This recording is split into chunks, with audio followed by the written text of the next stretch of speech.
Acho que a grande dúvida aí, quando as pessoas vão buscar aí sobre o mercado de ações, né? Pô, será que vale mais a pena empresas de crescimento ou empresas de dividendos? Né? Empresas de crescimento são empresas que focam basicamente em todo o lucro que elas têm em fazer o negócio crescer, o negócio expandir. As empresas de dividendos são empresas que pagam de forma sistêmica parte do lucro aos seus acionistas. Né? E aí sempre teve muito desse embate, pô, o que vale mais a pena, o que é mais interessante. Eu fui pesquisar, né, e olhando principalmente ali como o próprio Warren Buffett, né, que é tão famoso, gostava de fazer ali os seus investimentos e não tinha tanto esse aspecto na questão dos dividendos. Só que eu vi alguns ativos, né, alguns dos ativos que mais valorizaram aí no mercado americano, por exemplo. Aqui temos alguns ativos também, como a Unipar, a Taesa, mas daqui um exemplo, a Troll, né, a T-Rowe, que é um grupo financeiro lá nos Estados Unidos, a Cisco, que é uma empresa também de tecnologia lá nos Estados Unidos, então algumas pessoas aí devem conhecer, né, a Cisco.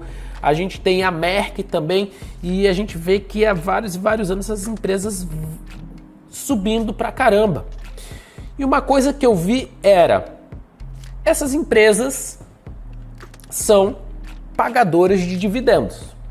Né? Então a gente foi fazer análise ali, buscando e falando, pô, então quer dizer que essas empresas que são pagadores de dividendos, em sua maior parte, têm uma valorização expressiva.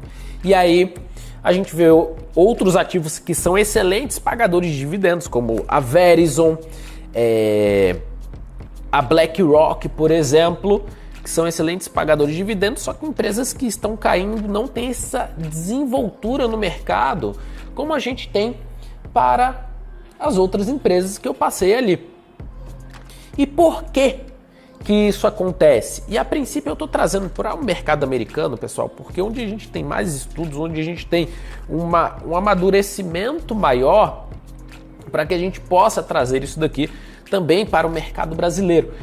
Mas por que isso acontece? Eu estava pesquisando ali, lendo alguns artigos, e eu vi um artigo muito interessante em que ele fala justamente isso daqui, ó, que de 1930 a 2017, 42% do retorno do S&P 500 veio de dividendos.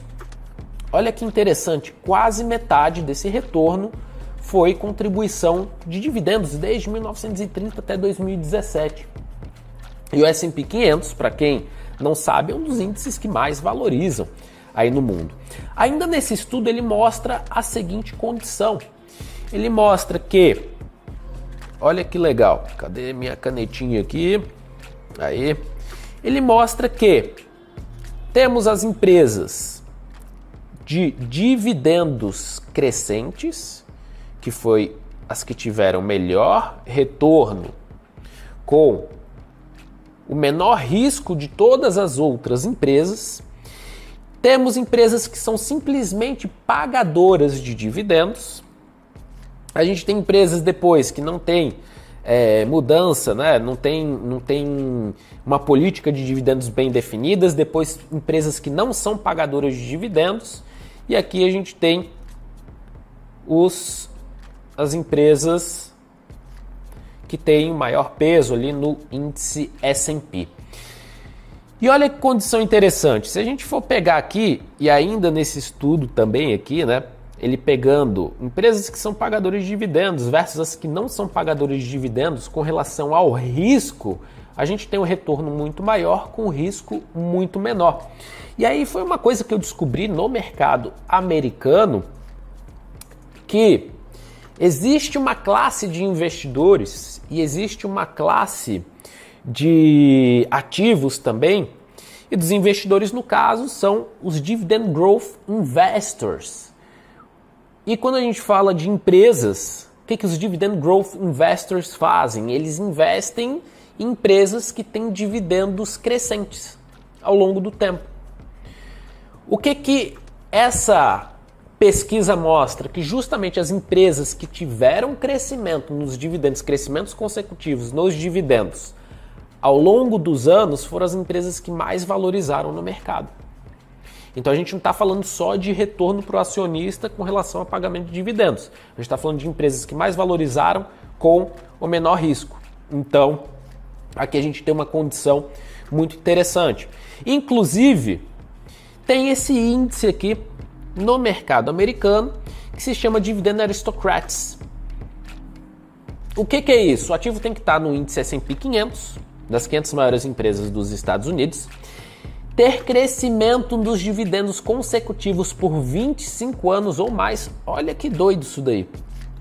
A empresa, há 25 anos, cada ano paga dividendos um maior que o outro. Tá? E tem a questão do market cap também, que tem um market cap mínimo, que é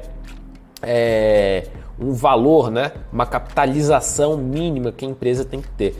Olha isso daqui, se a gente for pegar Dover, né, lá na NYSE, 67 anos com crescimento dos dividendos consecutivos, 67 anos consecutivos com crescimento dos dividendos.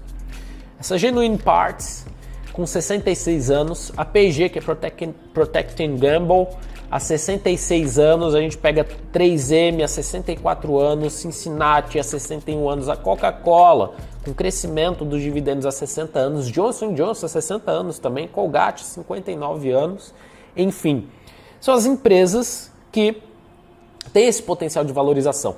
E querendo ou não, a gente sabe que um dos grandes acionistas, na verdade, uma das grandes participações, na verdade, do Warren Buffett, na carteira dele é na Coca-Cola, né? Então, entra também aqui nessa condição.